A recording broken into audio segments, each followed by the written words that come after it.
Alright everybody, Final Fantasy has officially been released. It's out everywhere, if you're lucky enough to find it, which means that all the embargoes on TCG Player have been lifted, which means that the crazy pre-sale prices that have been there for a lot of cards are now officially normal. Everyone can list, there's competing sales and stuff, which is great. So I wanted to take a look at day one prices, kind of get a sense of where we are. If you guys do enjoy the video, be sure to hit that like button and subscribe. Click the bell icon if you want to be notified when new videos are posted. But otherwise, we're going to jump right into it. So starting off, we're going to look at the bonus sheet. I think there's some interesting movement here and some interesting non-movement, if you will, and I'll kind of explain what I mean by both of these things.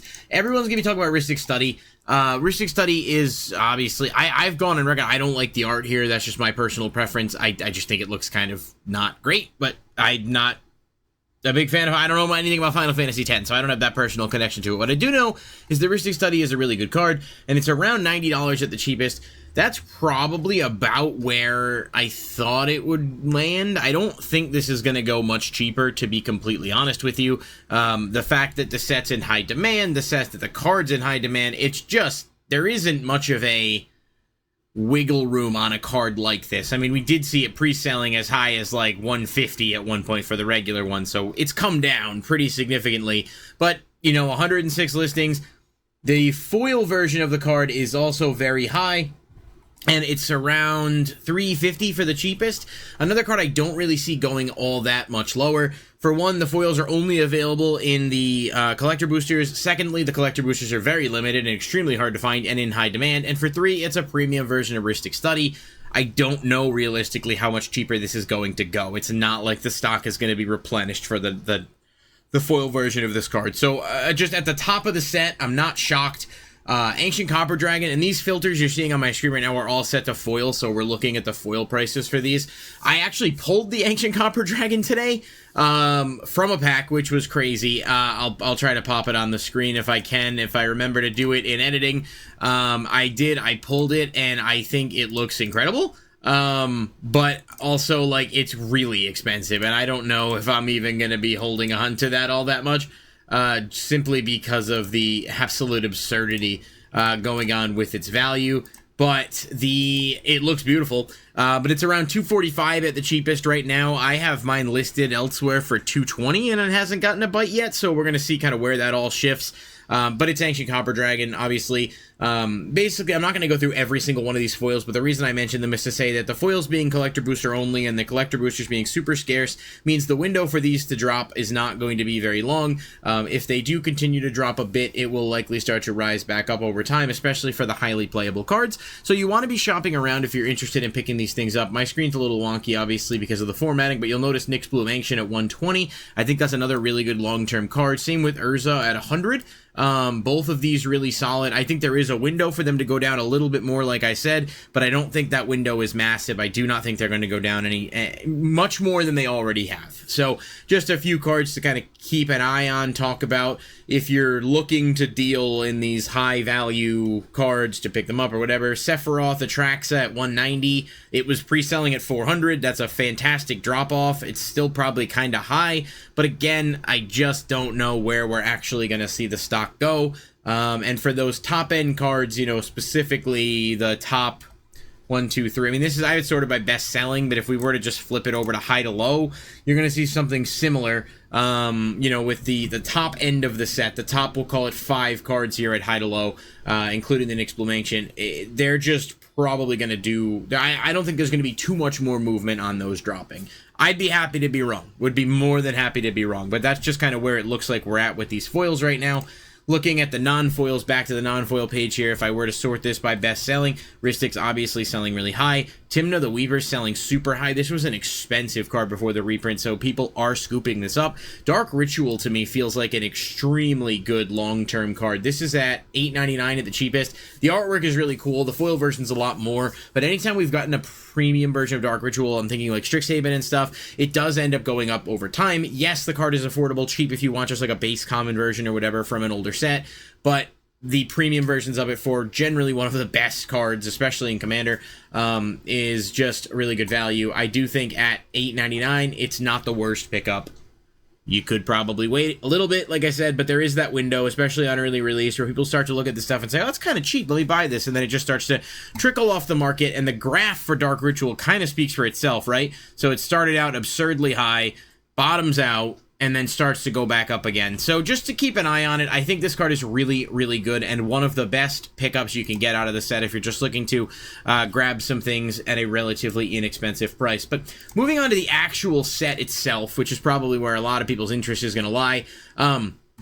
Obviously, we've got the Chocobos here, the Neon Ink are coming to reality a little bit, right? Around, you know, 320. I gotta turn off the foil. No, I don't have a foil filter on this. Okay, thought I did. So, you know, what do we got here? 800 at the lowest. There were a few of these around 325. It looks like those have quickly disappeared.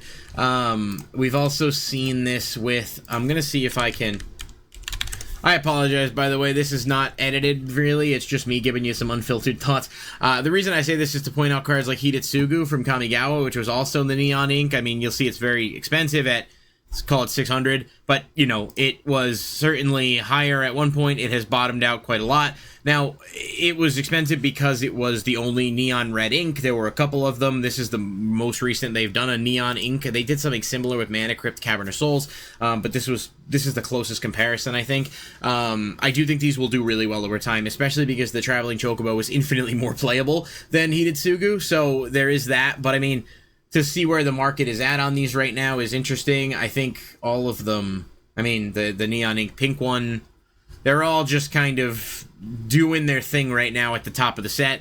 Some of the Surge foils as well, doing exceptionally well. The Sephiroth Surge foil, the Cloud Surge foil, both well over 200. Sephiroth well over 300.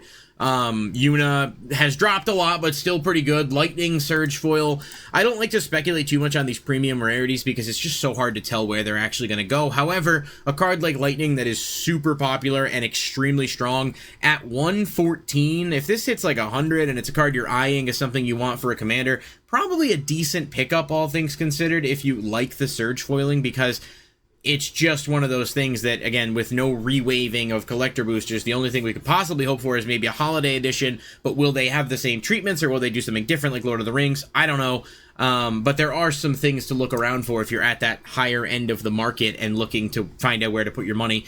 VV is another one that's doing really well, down to 77. This has dropped a ton from where it was at 150 back in May.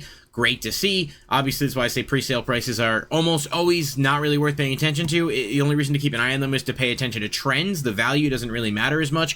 Foil on VB, though, at 230 is pretty good, about where I thought it would be. I think this is going to have a good premium over time. All of the artworks here from this, I don't want to, it's not a subset, but the borderless artworks to the alternate arts are just very, very well done, and they will be in high demand over time. And the fact that you can pull these out of play boosters is great, because it does add that, they're very hard to get, obviously, but it does add that extra layer of excitement or chase value to a play booster. But play boosters will be in rotation for quite a while, and they'll continue printing them for a few years, so there should be over time more market supply of these. So if you are looking to put your money into things that are, you're trying to get a good deal, Surge foil is probably where to look early, because that's a limited market supply. There won't be like a restock of that. Non-Surge foil talk quickly, though. Buster Sword, another really card. This card's insane, by the way. Even in draft, I've been able to use it a couple times, but if you're playing an equipment deck, this card's insane. And we know equipment's got massive buffs here.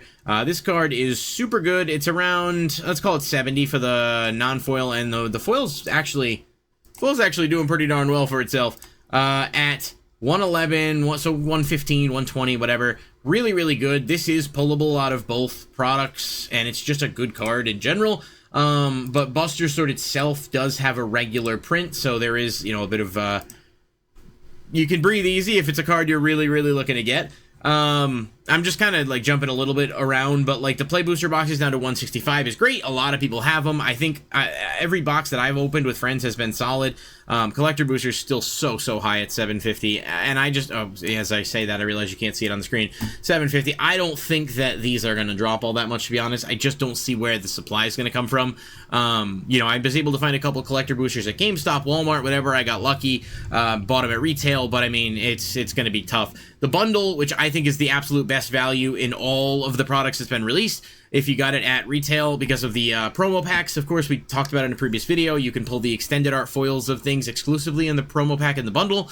Super good value, $80. I made a lot of money selling stuff that I pulled from the bundles, the promo packs, and I did not try to squeeze the market. I actually looked at TCG price for presale and sold it for half for a lot of the stuff I sold. including one which I'll just share briefly because people might enjoy my misery. I actually pulled the Taru in foil, extended art out of the bundle promo pack, and it is, well, oh, it's so sad, $135. This card's really good, obviously, but the foil version's only in the bundle or the collector sample pack. I sold mine for $50 on eBay. That was the genuine confirmed sold price that I sold it for, because I looked at the pre-sale price. I was like, this is crazy, I'll cut it in half, see if it goes, and it did. And I was able to make a good bit of money just off the bundle promos, which I put back into the channel and back into some of the product we opened and stuff. But I will say it just for those curious who've watched this far into the video, I really think the bundles are a crazy good value, just because of the fact that some of the promo pack cards are going to be really, really strong hitting there. Just, you know, a couple of quick notes too. The VV is at about 40. I think that's pretty reasonable. Let's see how the card does. There's obviously some worry of bans, maybe, but I don't necessarily think that's going to be the case. Starting town at around 15. Good card, solid rare pull. I'm really happy to see the Mythics holding their value here to an extent. I want things to be affordable, but it's nice that the set is held up by some actual good value if you're ripping stuff, drafting stuff, whatever. We've got stuff like Summon Bahamut, we've got Buster Sword, Cloud, Sephiroth. There are some really, really good Mythics in this set, and they're not too expensive that they're, like, priced out, but they're not cheap enough where it's like, man, it's not even worth it to crack a box. Like, I always tell people, buy singles, but if you want to rip some stuff or whatever, at least you have a better shot of getting some stuff with the way this set is kind of shaking out so far.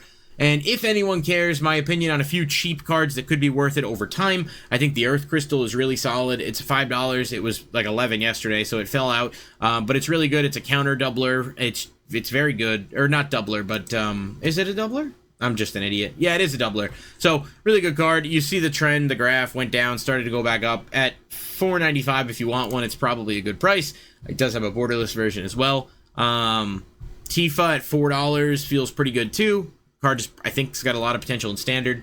Actually, I joked about this yesterday. I think Jumbo Cactar is actually not a terrible pickup either at $4.50, $4.60. I mean, I think it's a gimmicky card. I don't think it's as good as everyone thought it was going to be before it came out, but it's definitely not a terrible pickup at $5, and it definitely can work to cheese you some games and stuff. And yeah, there's just a lot of stuff. So here, so just kind of look around, try to, you know, I always recommend looking around, looking to see what you can find. Cloud, 35 to 38 for its regular. The foil's more, but that's again because of the bundle thing. 130. It's a beautiful card in foil too. So the set right now, day one looks good. We'll check in a few days, see how things start to move. I could be off base on some of this, but there are definitely a lot of good things you can pick up here. And there's just some good value in the set, but there's also some deals to be had if you look around. So I always encourage you to shop around. I also encourage you to leave a comment down below. Let me know what kind of stuff you're eyeing, what you're looking at, if you have product coming in. I think this set is awesome. I've had a blast drafting it, and I've built a commander deck already out of it, so it's a cool product. And I'm glad to see it's doing okay while not being, well, other than collector wishes, while not being completely unattainable. So let me know what you guys think, and I'll catch you in the next one.